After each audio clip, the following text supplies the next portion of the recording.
And to me, he was. But more importantly, what I saw, if you're using the warrior analogy, is Daniel was a recruiter. Because there's only a few chosen recruiters that can bring people into the army.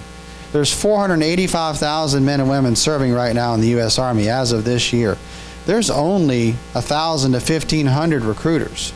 And Daniel was a recruiter for God, and praise God for his life. And it's amazing. We only knew him 3, maybe 6 months, but what an impact he had. And as you listen to the men and women who showed up yesterday to attend his memorial, he was impacting a men's fellowship the whole time. He was impacting other churches the whole time. His light was meant to be shown and shared with others. I would say the same of us.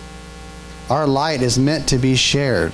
It's meant to be given. It's meant to be the life force that's passed on to people around you and in your community. Daniel's now home.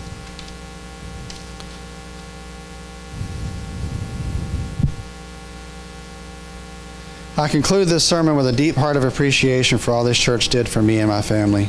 The phone calls, the texts, the meals, the offerings truly kept us going. If you gave and wonder if it made a difference, let me assure you it did, and it does. When you're so weak and so sick and you don't have an appetite to even eat what's in front of you, because this COVID takes your sense of taste and your sense of smell. You really, things that you loved to eat before, you can't even taste. And it's just horrible.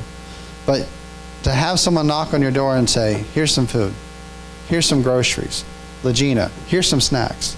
And as you go through these kind of things and people say, hey, what's going on with you? How did you get through this? You know what I tell them? Have a good church. Have a good family. Have people that can come over and bring you things. You don't necessarily have to be in contact with them, but allow people to bless you and help you, because you can't do this by yourself. And because of you all, and ladies especially, bringing the food over that people bought and visiting us. I know we live way out in the boonies in Fernandina, but it never bothered Miss Carmen. It never bothered you, Miss Teresa. And you have my deepest appreciation to all of you, honestly. From Daniel, I ask, are you saved?